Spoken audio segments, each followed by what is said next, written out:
Hello, everybody. I am Grace.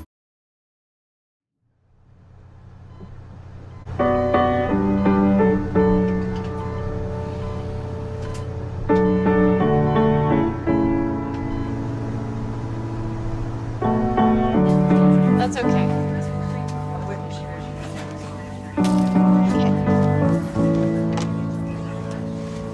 She's in palliative care for it. They were called to the facility. Got some IV access going. There's nothing left to say.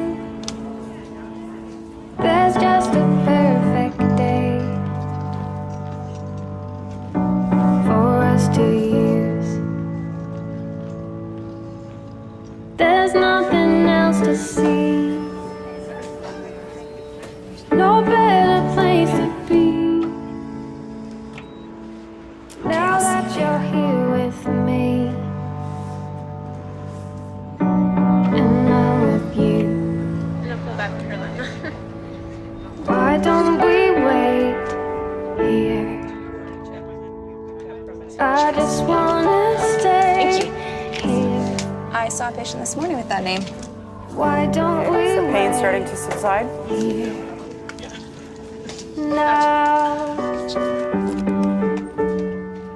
Bed management, Michelle speaking. Okay. What's the patient's name? McIntyre? All right, that's a compassionate bed. Let me see what I can do. You guys need help? Follow this hallway down there and follow the signs to Robbinsfield. So please don't move an inch. Don't ever change a thing. Just let me take this in and hold it tight. Why don't we wait here now? You can go sleep.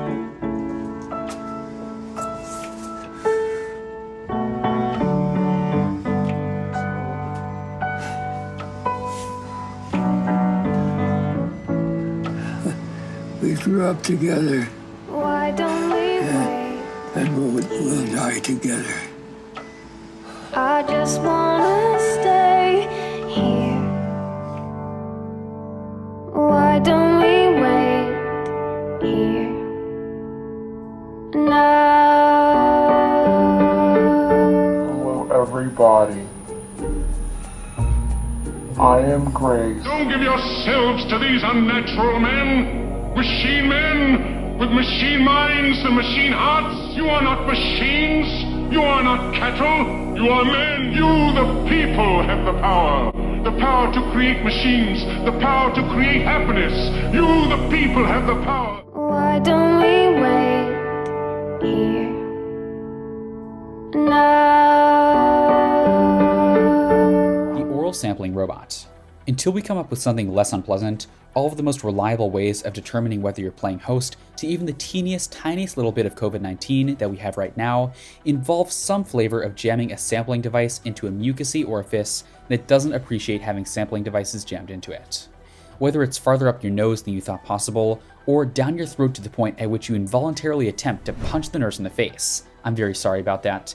Taking samples of disgusting goo is no fun for patients, and probably even less fun for medical professionals.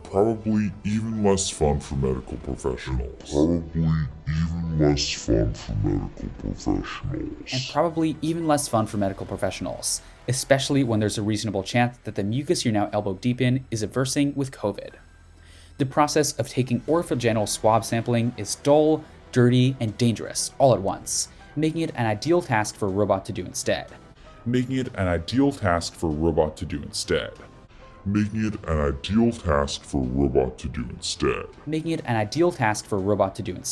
As long as that robot can avoid violently stabbing you in the throat.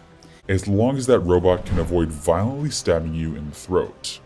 As long as that robot can avoid violently stabbing you in the throat.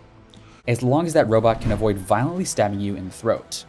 In a paper published in IEEE Robotics and Automation Letters, Researchers from the Shenzhen Institute of Artificial Intelligence and Robotics for Society introduced the robot in the video above, designed to protect the safety of medical staff during the sampling process.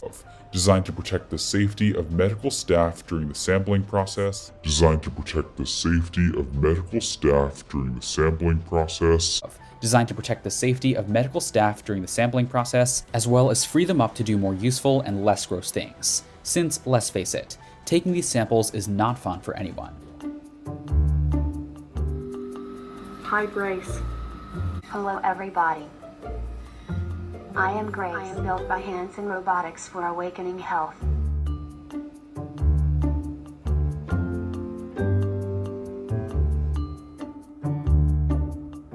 (36.6°C, by the way. No risk of COVID.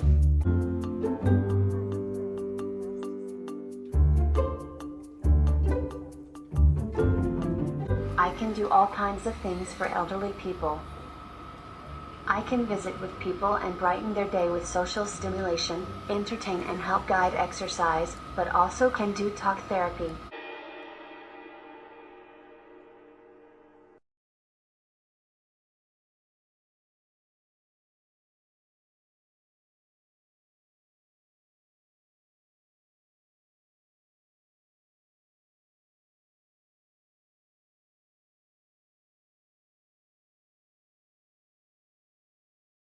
Mrs. Wilson? Hello. You want me to sit? Can you see me good? Gladys Wilson is a wonderful example of a person who is in the phase of repetitive motion, where people use movements, repetitive movements, because they don't have any more speech or very little speech, but they have human needs that need to be expressed. You're crying. You're crying. You have a tear right here in your face. You have a little pain. You don't want me to touch you. You're very sad. Can you see me? Is it scary? Are you afraid? And if this person sits with their eyes closed, rocking back and forth, and maybe there's a tear coming down, there's a need there. Here. There's a little tear that's coming out. Do you feel it? You feel a little tear?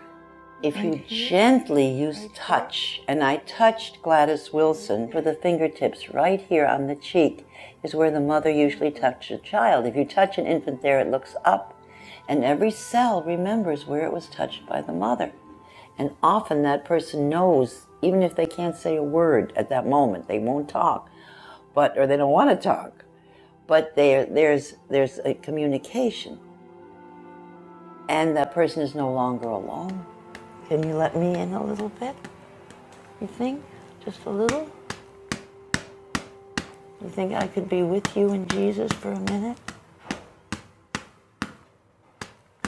Jesus loves me, yes I know, for the Bible tells me so. I used music, because when speech is gone, music, especially with Gladys Wilson, it was religious music, because there's emotion tied to it and safety tied to it. So I used her old church songs. Jesus loves me, yes, Jesus loves me.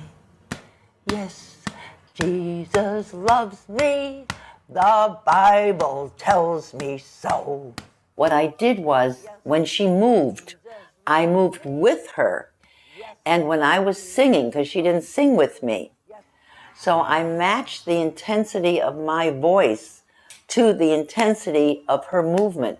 And pretty soon, for a split second, we became one person. Jesus loves me. Yes, Jesus loves me. The Bible tells me so. So at one point, when she got very quiet and very peaceful, and my voice became very quiet as hers and very peaceful, and my breathing slowed to her breathing, she pulled me to her. And I moved with her. And for her, at that moment, I believe I was a symbol of her mom. Can you open your eyes now? Do you see me? Feel safe and warm? Yes? Can you sing with me? He's got the whole world in his hands. He's got the whole world in his hands. He's got the whole world in his hands. He's got the whole world in his hands. He's got the mothers and the fathers. He's got the mothers and the fathers in his hands. He's got the mothers and the fathers in his hands. He's got the whole world in his hands. The breakthrough doesn't happen every time. The person will not always open their eyes and look at you. But if you keep trying and you keep centering yourself and really look at that person and really mirror their movements, maybe not this time, but the next time you come, you'll have a communication. You feel safe. You feel safe? Yeah. With Jesus? Yeah. And me?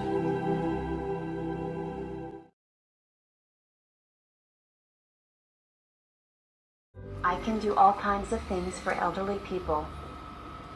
I can visit with people and brighten their day with social stimulation, entertain and help guide exercise, but also can do talk therapy, take bio readings and help healthcare providers assess their health and deliver treatments.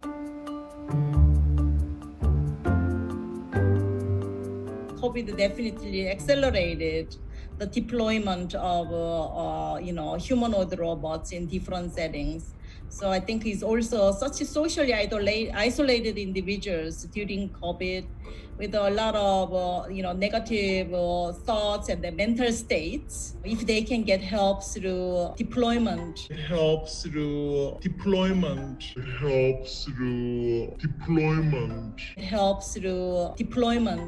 Of these social robots in their intimate settings, I think certainly it has a positive impact in the society.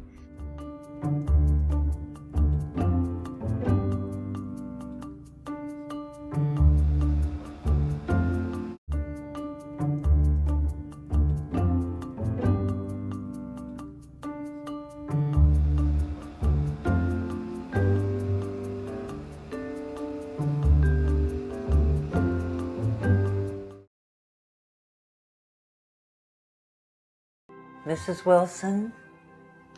Hello. You want me to sit? Can you see me good? You feel safe. You feel safe? Yeah. With Jesus? Yeah. And me?